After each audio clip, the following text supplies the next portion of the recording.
Então, sexto ano, continuando aqui com a explicação da atividade de revisão de vocês, o probleminha 3, ele fala assim, ó. Laura, Alice e Maria foram a uma sorveteria, cada uma levando R$10. Laura gastou R$4,60, Alice gastou R$1,50 a mais que Laura e Maria gastou 80 centavos, a menos que Alice, tá? A Maria gastou 80 centavos a menos que a Alice. Quanto sobrou para cada menina? Então, nesse probleminha 3, nós não temos como fazer uma conta só, tá? Então, uma dica que eu dou para vocês fazerem é o seguinte, só um minutinho.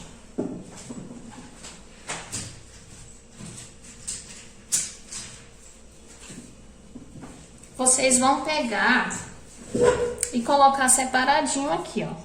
Laura, Alice e Maria, porque você vai ter que fazer um cálculo de cada uma delas, tá? Então, uma dica que eu dou, faz separado, para não fazer confusão.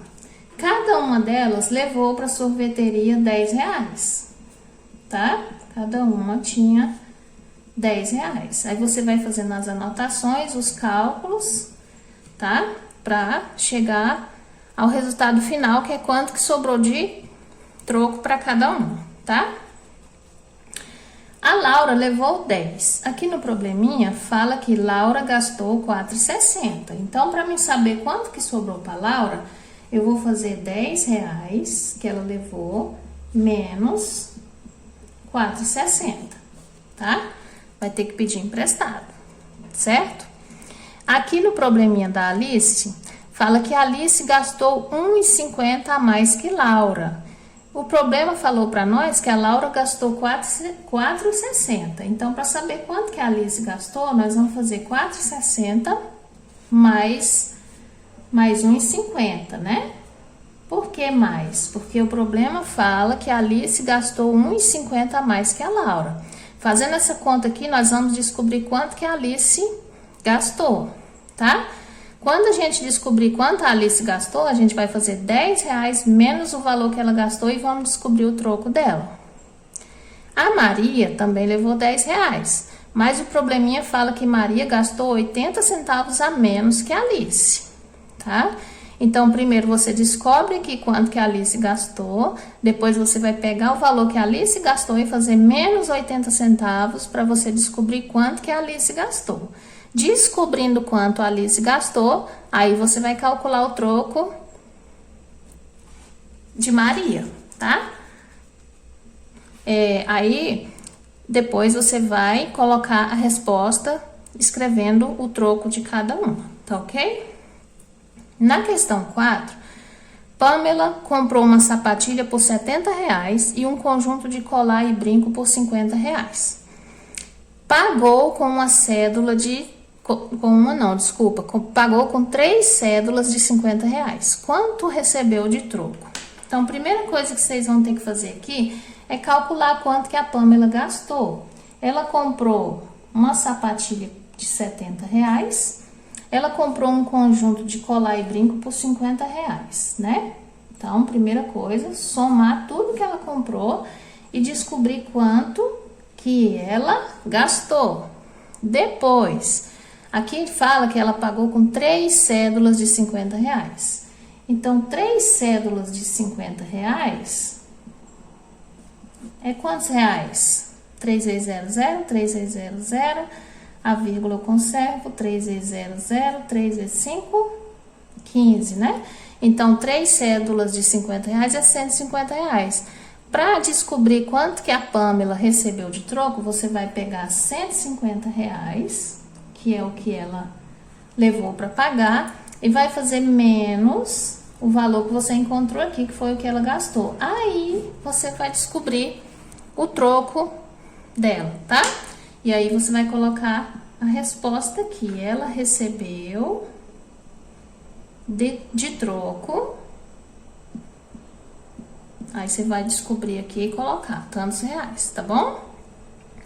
A questão 5, tá escrito assim, ó. A questão 5 é sobre potenciação, tá? Leia o texto a seguir e em seguida resolva o que se pede. Aí nós temos aqui um modelo de cálculo de potenciação, tá? 4 elevado ao cubo, que o 3 a gente chama de cubo, é igual a 64. Por que é igual a 64? Porque potenciação é calculada dessa forma aqui, ó. Esse número 4, ele é a base. Esse número 3 é o expoente. O resultado que a gente encontrar é a potência. O expoente, ele serve para indicar quantas vezes nós temos que multiplicar a base. Então, se é 4 elevado a 3, ou ao cubo, vai ser 4 vezes 4 vezes 4, 3 vezes. Como que eu calculo isso? 4 vezes 4, 16. Aí eu pego 16 e faço vezes 4, que vai dar 64. Tá aqui, ó. Tá? A potenciação é a operação matemática que representa a multiplicação de fatores iguais, que é o que a gente fez aqui. Ou seja, usamos a potenciação quando um número é multiplicado por ele mesmo várias vezes. Tá aqui, ó.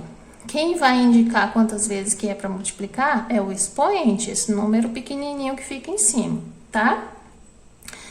Para melhor entender a potenciação, no caso do número 2 elevado ao cubo, tem-se, aí tá aqui, ó, a multiplicação 2 elevado ao cubo é o 2 multiplicado por ele mesmo 3 vezes, que dá 8. Olha só, 2 vezes 2, 4, né? 4 vezes 2, 8. Sendo 2 a base, esse 3 aqui em cima é o expoente e o 8 é a potência, que é o resultado. Aqui no finalzinho tem outro exemplo, 5 elevado ao quadrado, que é o 5 multiplicado por ele mesmo 2 vezes, né? Que dá 25. Tá? Muito cuidado para não fazer confusão. Por exemplo, e aqui, ó. Aqui ficou um pouquinho apagadinho, mas é 5 ao quadrado. 5 ao quadrado é o 5 multiplicado por ele mesmo 2 vezes, tá? Não é 5 vezes 2. Se fosse 5 vezes 2, daria 10, mas não é. É 5 multiplicado por ele mesmo 2 vezes. 5 vezes 5, que dá 25. Tá ok? Então, vamos aqui pro finalzinho da atividade. Aqui tem mais um exemplo de potenciação, 3 elevado ao cubo, né, que é 3, então é o 3 multiplicado por ele mesmo 3 vezes, que dá 27, 3 vezes 3, 9, 9 vezes 3, 27, tá? Aí aqui tem algumas observações das propriedades da potenciação. Toda potência com expoente igual a zero, o resultado será 1. Por exemplo, tá aqui, ó, todo número elevado a zero dá 1.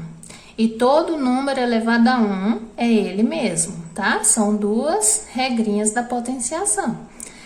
Aí agora tem uma atividadezinha para vocês responderem, de acordo com o que foi explicado, tá? Se tiver alguma potência elevada a zero, vai dar 1. Se tiver alguma potência elevada a 1, vai dar ele mesmo, tá? A questão 6... são algumas multiplicações por um dígito, tá? Que vocês vão armar e vão multiplicar dessa forma que eu vou explicar agora. A letra A, vou fazer ela aqui de exemplo, tá? Vocês fazem as outras da mesma forma. 250 vezes 2. 2 vezes 0, 0. 2 vezes 5, 10. Eu ponho 0, subo 1. 2 vezes 2, 4, mais 1, 5, tá? E vocês vão fazer as outras... todas as outras da mesma forma. Arma certinho e multiplica um de cada vez. A questão 7, vocês fizeram algumas atividades nas aulas passadas sobre gráfico, tá?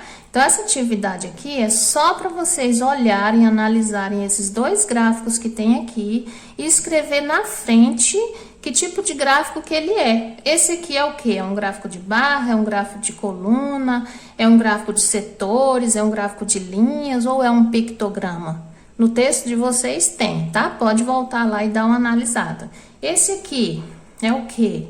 É um gráfico de linhas, é um gráfico de setores ou é um pictograma? Vocês vão escrever na frente, tá? Então, boa aula. Qualquer dúvida pode perguntar.